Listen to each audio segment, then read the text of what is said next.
ಮಡುವಾಕಿ ಒಣಸಪ chaat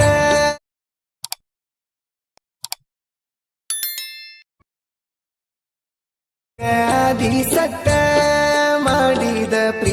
hi friends, ಪ್ರೋ video ನೋಡಿದ್ರಲ್ಲ, ಪ್ರೋ ವಿಡಿಯೋ ಇಷ್ಟ ಆದರೆ ಲೈಕ್ ಮಾಡಿ, ಶೇರ್ ಮಾಡಿ, ಸಪೋರ್ಟ್ ಮಾಡಿ. ಯಾರಾದರೂ ಹೊಸೊಬ್ರು ನೋಡ್ತಿದ್ರೆ ಪ್ಲೀಸ್ ಸಬ್ಸ್ಕ್ರೈಬ್ ಮಾಡ್ಕೊಳ್ಳಿ ನಮ್ಮ ಒಂದು ವಿಡಿಯೋ. ಬನ್ನಿ ಯಾವ ರೀತಿ ಅಂತ ಇವತ್ತಿನ ಒಂದು ವಿಡಿಯೋದಲ್ಲಿ ಹೇಳ್ಕೊಡ್ತೀನಿ. ನಮ್ಮ ಡಿಸ್ಕ್ರಿಪ್ಷನಲ್ಲಿ ಫುಲ್ ಪ್ರಾಜೆಕ್ಟ್ ಲಿಂಕ್ ಅಂತ ಕೊಟ್ಟಿರ್ತೀನಿ. ಫುಲ್ ಪ್ರಾಜೆಕ್ಟ್ ಲಿಂಕ್ನ ಅಲೈಟ್ ಮಷೀನ್ಗೆ ಇಂಪೋರ್ಟ್ ಮಾಡ್ಕೋಬೇಕಾಗುತ್ತೆ. ಅಲೈಟ್ ಮಷೀನ್ಗೆ ಇಂಪೋರ್ಟ್ ಮಾಡ್ಕೊಳ್ಳಿ. ಇಂಪೋರ್ಟ್ ಮಾಡ್ಕೊಂಡ್ರೆ ನಿಮಗೆ ಇಂಟರ್ಫೇಸ್ ಇಲ್ಲಿ ನೋಡ್ತಿದ್ದೀರಲ್ಲ, ಇದೇ ರೀತಿ ಇರುತ್ತೆ. ಇಂಟರ್ಫೇಸ್ ಈ ರೀತಿ ಇರುತ್ತೆ. ಫುಲ್ ಪ್ರಾಜೆಕ್ಟ್ ಲಿಂಕ್ನ ಇಂಪೋರ್ಟ್ ಮಾಡ್ಕೊಂಡ್ಮೇಲೆ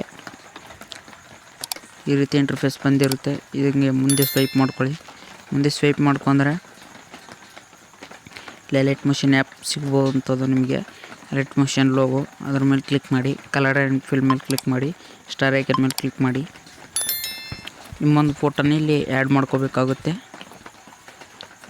ಯಾವ ಫೋಟೋ ಇಷ್ಟ ಆಗುತ್ತೆ ಯಾವ ಫೋಟೋನ ನಾನು ಇಲ್ಲಿ ಆ್ಯಡ್ ಮಾಡ್ತಿದ್ದೀನಿ. ನಿಮ್ಮೊಂದು ಫೋಟೋನ ಇಲ್ಲಿ ಆ್ಯಡ್ ಮಾಡ್ಕೊಳ್ಳಿ. ಅಲೈಟ್ ಮಷೀನ್ ಕಾಣಿಸುತ್ತಲ್ಲ, ಅಲೈಟ್ ಮಷೀನ್ ಲೋಗೋ ಅದ್ರ ಮೇಲೆ ಕ್ಲಿಕ್ ಮಾಡಿ, ಕಲರ್ ಆ್ಯಂಡ್ ಫಿಲ್ ಮೇಲೆ ಕ್ಲಿಕ್ ಮಾಡಿ, ಸ್ಟಾರ್ ಐಕನ್ ಮೇಲೆ ಕ್ಲಿಕ್ ಮಾಡಿ, ನಿಮ್ಮೊಂದು ಫೋಟೋನ ಆ್ಯಡ್ ಮಾಡ್ಕೊಳ್ಳಿ ಇಲ್ಲಿ ತೋರಿಸ್ದಾಗೆ.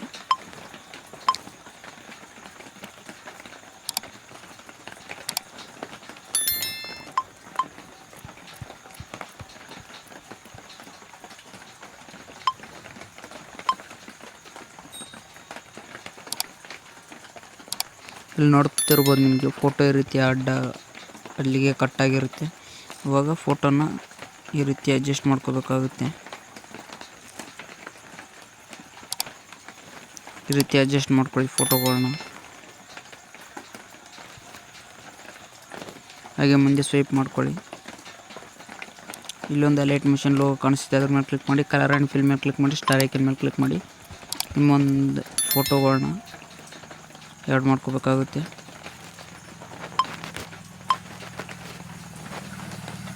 ಹಾಗೆ ಮುಂದೆ ಸ್ವೈಪ್ ಮಾಡ್ಕೊಳ್ಳಿ. ಇಷ್ಟು ಫೋಟೋಗಳನ್ನ ಚೇಂಜ್ ಮಾಡ್ಕೋಬೇಕಾಗುತ್ತೆ. ಫೋಟೋ ರಿಪ್ಲೇಸ್ ಮಾಡ್ಕೊಂಡ್ಮೇಲೆ ತಿರ್ಗಾ ಫಸ್ಟಿಗೆ ಬಂದು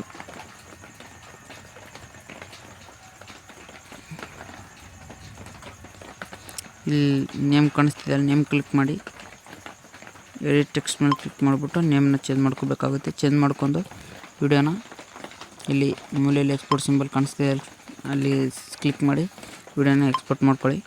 ವಿಡಿಯೋ ಇಷ್ಟ ಆಗಿದೆ ಅನ್ಕೋತೀನಿ. ವಿಡಿಯೋ ಇಷ್ಟ ಆದರೆ ಲೈಕ್ ಮಾಡಿ, ಶೇರ್ ಮಾಡಿ. ಹಾಗೆ ನಮ್ಮ ಚಾನಲನ್ನು ಯಾರಾದರೂ ಸಬ್ಸ್ಕ್ರೈಬ್ ಮಾಡ್ಕೊಂಡಿಲ್ಲ ಅಂದರೆ ಪ್ಲೀಸ್ ಸಬ್ಸ್ಕ್ರೈಬ್ ಮಾಡ್ಕೊಳ್ಳಿ. ಹಾಗೆ ಪಕ್ಕದಲ್ಲಿರುವ ಬೆಲ್ಲೈಕನನ್ನು ಕ್ಲಿಕ್ ಮಾಡಿ ಆಲ್ ಅಂತ ಸೆಲೆಕ್ಟ್ ಮಾಡ್ಕೊಳ್ಳಿ. ಯಾವುದೇ ಹೊಸ ವೀಡಿಯೋ ಬಿಟ್ಟರೆ ನಿಮಗೆ ನೋಟಿಫಿಕೇಷನ್ ಮೂಲಕ ಬರುತ್ತೆ.